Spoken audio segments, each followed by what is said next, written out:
Quand tout semblait perdu, quand la faim, la honte et le silence étaient devenus mes seuls compagnons, j'ai découvert une arme que rien ni personne ne pouvait me retirer, la foi. Aujourd'hui, je veux te raconter mon histoire.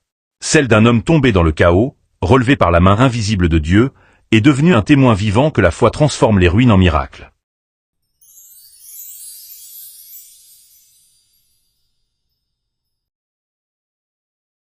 La pluie tombait sans relâche ce soir-là. Dans une ruelle sombre, un jeune homme nommé Elior serrait contre lui un manteau troué. Le vent gelait ses doigts, la faim lui tordait le ventre. Il n'avait plus de foyer, plus de famille, plus rien. Seulement un vieux sac et un carnet mouillé rempli de rêves effacés par les larmes. Seigneur, pourquoi moi? Pourquoi tant de douleur? Aucun son ne répondit. Juste le grondement du tonnerre et le battement irrégulier de son cœur fatigué. Les jours suivants furent pires. Il fouillait les poubelles pour survivre.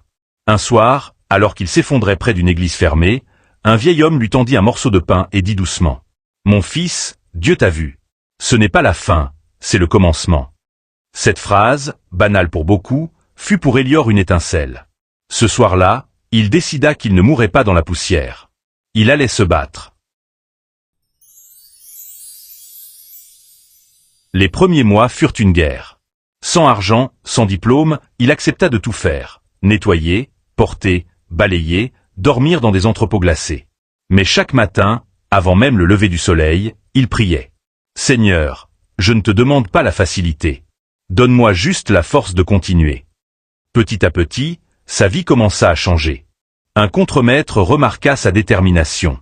Un jour, alors qu'il travaillait tard, cet homme s'approcha et dit : « Tu n'as peut-être rien, mais tu travailles comme si tu avais tout. Continue. » Cette phrase résonna en lui. Il économisa chaque pièce, apprit à lire les livres qu'il trouvait dans les rues. Chaque soir, à la lumière d'une ampoule faiblissante, il lisait des versets et notait ses prières. Ce n'est pas la force du bras, mais celle du cœur que Dieu regarde. Puis vint la trahison. Elior avait enfin trouvé un petit emploi stable. Mais un collègue jaloux le fit accuser à tort de vol. En un jour, tout s'écroula. Licensee. Humility. Breeze. Il marcha des heures sous la pluie, le regard vide-point. Mais cette fois, au lieu de crier contre le ciel, il se mit à genoux. « Seigneur, si c'est ta volonté, je t'obéirai. Même dans la tempête, je garderai ma foi. » Et c'est dans cette nuit-là, au bord du désespoir, qu'un miracle commença point. Une femme âgée, directrice d'un centre de réinsertion, l'avait aperçu dans la rue Point. Touchée par sa dignité malgré la misère, elle lui offrit une chance. Elior travailla dans ce centre pendant des années. Il y apprit la gestion, la compassion et la foi véritable. Il gravit les échelons lentement, avec humilité et courage. Et un jour, contre toute attente, il fonda sa propre entreprise, une structure d'aide humanitaire nommée « Main de grâce ». Là où beaucoup cherchaient le profit, lui cherchait à servir. Chaque succès, chaque contrat, il le dédiait à Dieu. « Je ne suis rien sans celui qui m'a relevé du néant. »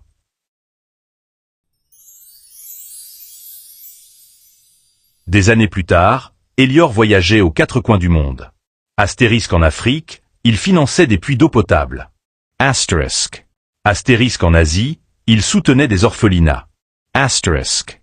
Astérisque en Amérique, il construisait des foyers pour les sans-abri. Asterisk. Les caméras le filmaient, les journaux racontaient son parcours point. Mais lui, les yeux pleins d'humilité, répondait toujours : « Ce n'est pas moi, c'est Dieu. C'est sa grâce, pas mon mérite. »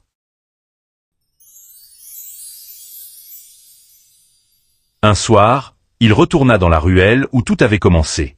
Il s'agenouilla, posa une rose blanche et murmura : « Seigneur, merci d'avoir fait de mes cendres une lumière. » Le vent se leva doucement, comme une caresse divine.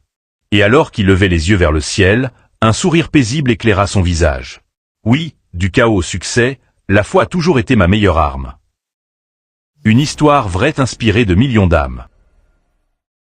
Il est tombé plus bas que terre, rejeté, affamé, trahi. Mais il a refusé d'abandonner. Grâce à une foi inébranlable et un travail acharné, Elior est passé du néant au succès, transformant sa douleur en lumière.